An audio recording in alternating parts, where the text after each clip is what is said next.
안녕하세요. 6주차 3교시 수업을 시작하겠습니다. 3교시에서는 우리 그 교재 229페이지부터 이제 즉 설명이 되어 있는 내용들 중에 231페이지까지 기억장치에 대해서 지금 배우고 있죠. 우리가 CPU에서 기억장치, 램에 있는 저장된 자료들을 가져올 때 보통 우리가 기억장치의 가장 중요한 성능의 요소는 기억장치의 용량이죠. 여기 맨 1번에 나와 있는 이제 가로 곱하기 세로. 그래서 얼마나 많은 양의 비트를 이제 기억할 수 있느냐. 이게 이제 가장 중요한 성능 평가의 요소고, 아무래도 이제 기억장치의 용량이 큰 게 이제 좋긴 하겠죠. 하지만 이제 기억장치 용량이 크면서 거기에서 데이터들을 가져오는 2번부터 이제 접근 시간, 이제 요게 이제 얼마나 빨리 데이터를 읽어오고 그 다음에 또는 이제 램에다가 데이터를 또 기록하는 뭐 이러한 데 걸리는 시간 이게 이제 두 번째 접근 시간이라고 하는데 용량이 크면서 시간도 짧은 이게 이제 가장 핵심적인 이제 요소인데 두 가지를 다 만족하면 하는 이제 그런 기억장치의 설계를 이제 지금 이제 목표로 하고 있는 게 요 램 기억장치에 이제 설계하고 만드는 사람들의 이제 주요 관심사예요. 빨리 가져오면서 많이 저장할 수 있는 거. 좀 이제 많이 저장할 수 있는 건 접근 시간이 이제 오래 걸리는 단점 때문에 기술이 이제 두 가지를 다 만족시키는 이런 거를 이제 찾아내는데 이제 쉽지는 않은 겁니다. 그래서 이제 기억 용량은 이제 우리가 다시 한번 기억을 좀 보면 가로 곱하기 세로인데 우리가 PC와 MAR의 주소죠. 이제 기억장치와 연결되어 있는 주소의 선이 n개의 비트면 이제 2의 n승계의 서로 다른 비트를 이제 저장할 수 있다 그랬죠. 주소가 2의 n승의 서로 다른 주소. 그 다음에 이제 가로 길이로 이제 워드가 있죠. 이게 이제 32비트 컴퓨터. 그러면 2의 n승 곱하기 32비트. 64비트 컴퓨터다 그러면 한 워드가 이제 단어가 이제 64비트다 그러면 2의 n승 곱하기 64비트가 이제 컴퓨터에 설치된 기억 용량의 기억 장치의 기억 용량의 이제 성능이 되겠습니다. 두 번째는 이제 접근 시간인데요. 기억 장치에 저장된 데이터를 읽어오거나 그 다음에 이제 기록하는 데 걸리는 시간. 그러니까 CPU에서 기억장치까지 가서 읽어오는데, 또는 가서 저장하는데, 가서 데이터를 들고 가서 저장하는 거, 이런 거 이제 접근 시간이라고 합니다. 사이클 타임은 접근 시간들 사이의 간격을 이제 사이클 타임이라고 그래요. 그러니까 첫 번째 접근 시간, 두 번째 접근 시간, 세 번째 접근 시간, 이제 이게 다 동일하진 않기 때문에 그놈들의 n개의 명령어들을 가져오는 데 걸리는 시간, n번째 명령어까지 사이클 시간이 얼마다, 뭐 이렇게 얘기를 하는 거예요. 그래서 기억장치에 접근할 때 이제 두 번 접근하는데 요구되는 이제 시간이다, 이렇게 이제 얘기를 하는데, 요 사이클 시간이 이제 접근 시간하고 같을 수도 있고 다를 수도 있는데 기억장치에 있는 정보가 변하지 않는다 그러면 사이클 시간하고 접근 시간은 이제 구분할 필요가 없겠죠. 동일하기 때문에. 근데 기억장치에 데이터를 왔는데 기억장치에 있는 데이터가 사라져 버려요. 그렇게 하게 되면 사이클 시간하고 이제 접근 시간이 다르게 되는 거죠. 그래서 이제 사이클 시간은 어쨌든 연속적인 명령어를 가져오는데 걸리는 이제 그 최소한의 시간, 그러니까 뭐 패치하는데 뭐 10나노세컨드 사이클 시간을 이제 해야 된다. 그렇죠? 그다음에 뭐 A라는 명령어, add라는 명령어는 뭐 그 세 개의 루틴을 뭐 3나노세컨드 만에 처리해야 된다. 그러면 이제 각각 1나노, 1나노, 1나노, 그러니까 3나노, 접근 시간은 1나노씩 뭐 이렇게 해서 이제 그 사이클 시간이 이제 얘기를 하고 있어요. 그렇죠? 그래서 그게 이제 세 번째 사이클 타임에 대한 얘기고요. 그 다음에 이제 네 번째는 이게 이제 중요한 건데, 그 기억장치의 대역폭. 이게 이제 기억장치가 한 번에 전송할 수 있는 비트 수.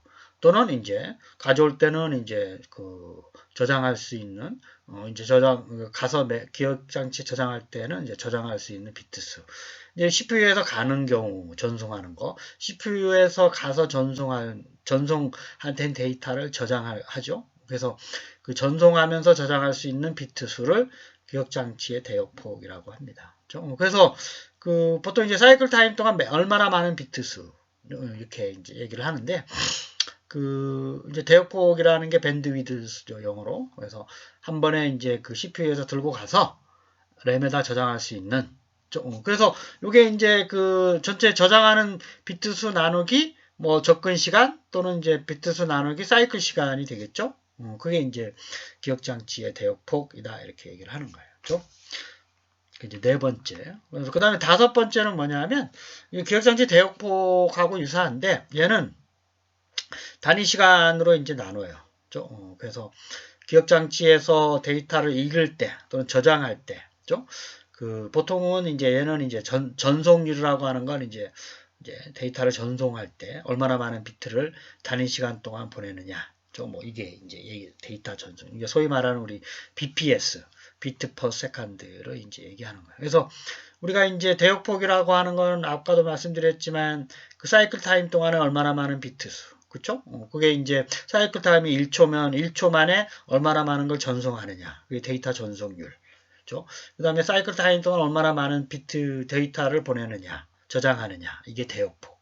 그죠? 그래서 두 개는 약간 좀 비슷한 개념이긴 하죠. 그러니까 대역폭이 넓을수록 데이터 전송률이 높아진다? 라는 얘기가 이제 성립이 되는 거예요. 그죠? 그래서 두 가지는 이제 그 보통, 우리가 그 어떠한 데이터 서비스를 하기 위해서 최소한 뭐 100메가 비트의 그 대역폭이 필요하다. 뭐 이렇게 얘기를 할 때 최소한의 대역폭. 그 다음에 실제 해보니까 실제 보내보니까 초당 뭐 90메가 bps였더라. 근데 이제 두 가지를 서로 이제 비교하면서 그 우리가 이제 실제 얘기할 때 보면 이제 어떠한 고속도로에서의 4차선이 대역폭 개념이고, 실제 그 4차선에서 왔다 갔다 하는 차량을 조사를 한 게 데이터 전송률이 되겠죠. 그건 이제 그렇게 이해를 하시면 되겠죠.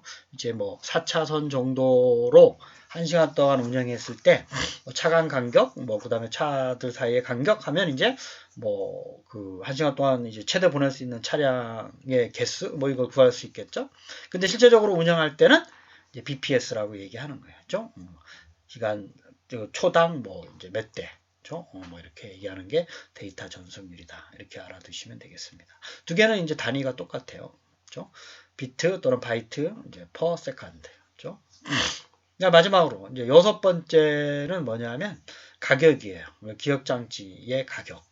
그래서 이제 그 우리가 지난번에도 말씀드렸지만 1교시에서 우리가 이제 그 CPU에 있는 레지스타가 그 가장 그 기억장치의 그 1번 기억 용량은 작지만 그 처리 속도는 빠르기 때문에 가격은 코스트는 비싸다 이런 얘기죠. 그래서 기억장치의 가격은 기억장치의 용량에 비례하는 게 아니에요. 거기 보면 기억장치의 처리 속도에 비례한다라는 얘기가 뭐냐면 속도가 빠를수록 비싸다 이런 얘기죠. 그렇죠? 그래서 그 저희들이 이제 레지스타 그다음에 캐시 메모리 이제 주기억 장치 그다음에 이제 하드디스크 HDD 보조 기억 장치 뭐 이렇게 얘기를 했는데 이제 주기억 장치는 이제 다이나믹 램으로 이제 돼 있다 그랬죠. 이제 충전이 이제 필요한 거고, SRAM 같은 경우, 이제 캐시 메모리와 레지스터 같은 경우는 이제 보통 스타틱 램이에요. 그죠?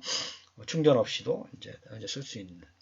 그런 경우 이제 우리가 레지스터나 캐시 메모리 이런 게 주기억 장치보다 용량은 작지만 빨리 접근 시간이 짧다 이런 얘기죠. 그래서 이제 그런 놈들이 성능이 이제 좋기 때문에 가격이 주기억 장치에 비해서 레지스터나 캐시의 가격이 비싸다 이렇게 얘기할 수가 있는 거예요. 그렇죠? 그래서 그 학생들이 이제 어떤 용량이 많으면 비싸다라고 이제 알고 계신 학생들이 많은데 속도가 빠른 게 비싸다라고 하는 거를 잊어버리지 마세요. 그 비례한다는 얘기가 그런 거예요. 속도가 빠르면 가격이 비싸다. 즉 가격이 비싸다라고 하는 건 속도가 빠르다. 뭐 이렇게 얘기할 수가 있는 거예요. 물론 이제 동일한 속도이면 어떻게 되겠어요? 많이 저장할 수 있는 게 비싸겠죠? 그렇게 이해를 하시면 되고 우리가 이제 여섯 가지를 보면 서로 다 관련이 돼 있어요. 그죠? 그러니까 뭐 기억할 수 있는 용량이 크고 시간이 짧다. 그죠? 또 시간이 길다. 그렇게 하게 되면 시간이 짧은 게 대역폭이나 BPS가 크죠. 겪은 시간이 길어지면 대역폭이나 전속률이 작아지겠죠. 이제 그런 이제 좀 생각을 이제 서로 다 관련이 돼 있는 거예요. 이게 이제 뭐 기억 용량 따로, 접근 시간 따로, 뭐 사이클 시간 따로 이제 서로 다른 개념이 아니라 다 연관이 돼 있어요. 물론 이제 그 차선이 넓어야 전송을 많이 할 수 있는 건 기본적인 거죠. 대역폭이 크면 데이터 전송률이 이제 최소 전송할 수 있는 게 높아지는 거고. 그죠? 이제 그런 거죠. 그러니까 대역폭이 작으면 데이터들이 보내려고 하더라도 늦게 보내지니까 자꾸 이제 소위 여러분들 알고 있는 렉 늦어진다는 거죠. 그죠? 그래서 요 여섯 가지들 사이의 관계를 반드시 좀 숙지를 하고 우리가 아까도 말씀드렸지만 책의 229페이지부터 자세하게 더 설명이 돼 있어요. 그러니까 여러분들이 잘 모르시면 책을 한번 더 읽으면서 제가 말씀드렸었던 내용을 잘 이제 기억을 해 두시기를 바라겠습니다. 이제 다른 것도 이제 구하는 방법을 책에서 이제 소개를 하고 있는데, 주로 시험 문제에 많이 나오는 게 데이터 전송률, 이제 밴드위드스라고 하는 거죠. 단위 시간당 보내는 양 이러면 이제 데이터 전송률이고, 이제 사이클 타임 동안 얼마나 많이 보낼 수 있게 설계할 거냐? 그 이제 대역폭이 돼요. 밴드위드스. 그래서 책에서 이제 231페이지하고 그 다음에 뒤에 이제 302페이지 데이터 전송률에 대해서 예제를 들어서 설명하고 있는데 요거는 이제 231페이지에 이제 설명이 돼 있는 내용이에요. 그거를 다시 한번 설명을 드릴 테니까 볼까요? 이제 우리가 데이터 트랜스퍼 레이트, 데이터 전송률이라고 하는 건 기억장치에서 자료를 읽거나 저장할 때, 기억시킬 때 기억장치가 1초 동안에 이제 액세스를 거쳐서 전달하거나 이제 받아들일 수 있는 비트의 수죠. 그래서 이 주기억 장치와 CPU 사이에 정보 전달 능력의 한계를 나타내는 거예요. 초당 얼마나 많이 비트를 보낼 수 있느냐? 그렇죠? 요게 이제 많이 보낼 수 있으면 빠르다라고 하는 거죠. 그래서 요게 이제 시스템 성능을 이제 좌우하는 거예요. 그렇죠? 그래서 구하는 공식은 뭐냐면 한 번에 읽혀지는 또는 한 번에 저장되는 데이터 비트의 수, 여기서 이제 바이트의 수 나누기 액세스 시간이에요. 그러니까 액세스 시간 동안 액세스 시간 가면서 얼마나 이제 많이 들고 가느냐 뭐 이런 얘기죠. 얼마나 많이 데이터 바이트를 싣고 가느냐 이게 이제 데이터 트랜스퍼 레이트예요. 그래서 1 나누기 액세스 시간 곱하기 한 번에 읽혀지는 데이터 바이트의 수, 즉 데이터 바이트 나누기 액세스 시간이 데이터 트랜스퍼 레이트다. 이렇게 이해를 하시면 되겠습니다. 그래서 예를 들어서 램에 있는 모듈까지 가는데 100 나노세컨드가 걸려요. 그렇죠? 그리고 한 번에 이제 싣고 가는 게 또는 읽어오는 게 32비트다. 그러면 이러한 CPU와 기억장치의 전송 데이터 레이트 또는 밴드위드스는 얼마인가요? 이런 얘기예요. 그죠? 그래도 위에 있는 공식에 따라서 1 나누기 액세스 시간이 그 100나노세컨드라고 했으니까, 그죠? 100나노세컨드를 이제 초로 바꾸면 밑에 있는 것처럼 1나노세컨드는 10의 마이너스 9승초예요. 그죠? 10의 마이너스 9승. 그러니까 그 10억분의 1초? 이렇게 되는 거죠. 1나노세컨드는. 그래서 이제 그 100 곱하기 10의 마이너스 9승을 하게 되면 이게 초 단위가 되겠죠. 그 다음에 32비트는 이제 바이트로 바꾸면 8분의 32바이트. 그죠? 4바이트가 되는 거예요. 4바이트. 그래서 이제 40메가바이트 per second인데, 요게 이제 그 1메가바이트는 2의 20승 바이트인데, 이게 대략 10의 6승, 그죠? 바이트이기 때문에, 이렇게 계산을 하죠. 원래는 이제 2의 20승 바이트로 정확하게 계산을 해야 돼요. 그죠? 하지만, 대충적인 값으로 이제 10의 6승 바이트로 고쳐서 구하게 되면, 램 모듈 가는데 100나노세컨드 걸리는 게 32비트 컴퓨터다. 32비트 컴퓨터에 액세스 시간이 100나노세컨드다 그러면 요거는 초당 40메가바이트 보내는 거예요. 그렇게 이해를 하시면 되겠어요. 이제 그 밑에 있는 것처럼 이제 계산해도 똑같은 결과가 나와요. 그러니까 32비트를 100나노세컨드로 나누게 되면 요거를 이제 32비트는 이제 8분의 32바이트고 100나노세컨드는 100 곱하기 100의 10의 마이너스 9승 여기 100이 아니라 10의 마이너스 9승 바이트. 그래서 이제 그 1메가바이트는 이제 10의 6승 바이트이기 때문에 40메가바이트 per second가 이제 되는 거예요. 그렇죠? 그래서 이러한 그 계산 문제가 나올 때는 요 시간 단위하고 그 비트와 바이트 단위를 좀 알고 계셔야 그 문제가 이제 40메가바이트 per second인지 아니면 이제 기가바이트 per second인지 아니면 k바이트 per second인지를 이제 주어진 단위에 따라 환산할 수 있는 방법을 이제 이해하셔야 되기 때문에 이제 밑에 있는 것처럼 시간의 단위는 1ms는 이제 1000분의 1초. 그 다음에 1마이크로세컨드는 이제 10의 마이너스 6승초. 100만 분의 1초 이런 얘기죠. 1나노세컨드는 10의 마이너스 9승초, 10억분의 1초. 1피코세컨드는 10의 마이너스 12승초, 1조분의 1초, 뭐 이렇게. 그래서 시간에 대한 단위, 요 네 가지 단위는 반드시 좀 알아두시고, 나머지 이제 다른 것도 이제 시간에 대한 단위가 이제 작아지는 단위가 또 있어요. 우리가 이제 메가, 기가, 테라, 페타, 뭐 이렇게 이제 커지는 단위도 있고, 그래서 이 두 가지를 기본적인 거, 요즘 많이 쓰고 있는 단위에 대해서는 알고 계시면 유용하게 쓰일 수가 있습니다. 자, 그래서 우리 이제 사무자동화에서 나왔었던 문제인데요. 그렇죠? 기억 용량을 나타내는 단위로 바이트를 이제 사용하죠. 비트를. 그러니까 단위의 표현이 올바른 것은 이렇게 나왔어요. 올바른 것은. 그래서 1번을 보면 1K 바이트는 1000바이트가 대략적인 값이죠.